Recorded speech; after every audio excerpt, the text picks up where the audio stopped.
Friends, welcome to quick and easy. Friends, જોઈને તો સમજી ગયા ને કે આ જે સેન્ડવિચ છે, યસ, એ સેન્ડવિચ એવી છે કે ના તમારે બહુ કટિંગ કરવાનું છે, ના ચોપિંગ કરવાનું છે, ફટાફટ પચશે અને તે સાથે ઘણી બધી સબ્જી અને ઉપરાંત હેલ્ધી પ્રોટીન એટલે કે પનીરનો ઉપયોગ કરીને આપણે બનાવવાના છે. તો એના માટે મેં સ્વીટ કોર્ન લીધા છે, પીઝ લીધા છે એટલે કે વટાણા, કેપ્સિકમ અને 100 ગ્રામ પનીર લીધું છે.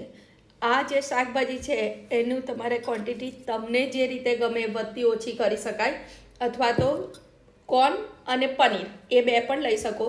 પણ કેપ્સિકમ અને આ વટાણાથી ટેસ્ટ સારો લાગે ને પ્લસ હેલ્ધી ઓપ્શન પણ થઈ શકે કેટલા શાકભાજી આપણે ખાઈ શકીએ. એ સિવાય લીલા મરચાં ને લસણ, આ છે લીલી ડુંગળી, એ બધું પણ તમારે બધી જ વસ્તુ કોર્સલી ગ્રાઇન્ડ કરવાની છે, એકદમ પેસ્ટ નથી કરવાની.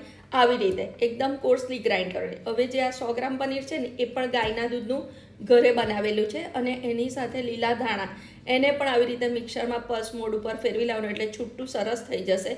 એ સાથે પિકલ્ડ આ ચીલી છે એટલે કે મરચાં આથેલા છે, એ તમારે ના નાખવા હોય તો પણ ચાલે. મીઠું થોડુંક સ્વાદ પ્રમાણે નાખવાનું છે. 1 ચમચી તમારે મરી પાવડર અને આ છે લેમન અને પેપર સિઝનિંગ. આ હું કેનેડા ગઈ હતી ને ત્યાંથી લાવી હતી, બહુ જ સરસ છે. એ ના હોય તો તમારે ચાટ મસાલો ઉમેરવાનો છે. એની સાથે આ ચીઝી મેલ્ટ છે મારી પાસે, એ જ ના હોય તો તમારે એની જગ્યાએ મેયો ઉમેરવાનું છે. 1 ક્યુબ ચીઝનો અંદર ઉમેરી દેવાનો છે. બસ, હવે આપણું આ સ્ટફિંગ છે એ રેડી થઈ ગયું. બધું બરાબર મિક્સ કરવાનું. ફ્રેન્ડ્સ, એટલો બધો હેલ્ધી ઓપ્શન છે આ સેન્ડવિચનો. તમને ચીઝ તમે ઓમિટ પણ કરી શકો, ના નાખવી હોય ને એકદમ હેલ્ધી વર્ઝન બનાવવું હોય તો પણ ચાલે. ટેસ્ટમાં તમારે કોઈ જ કોમ્પ્રોમાઇઝ નહીં કરવું પડે, બહુ જ સરસ સેન્ડવિચ બનશે. બસ જો આપણું મિક્સર રેડી થઈ ગયું છે. હવે તમને વ્હીટ બ્રેડ ફાવે તો વ્હીટ અને વ્હાઈટ ફાવે તો વ્હાઈટ. મેં આજે વ્હીટ બ્રેડ લીધી છે, મને વ્હીટ બ્રેડ ભાવે પણ છે.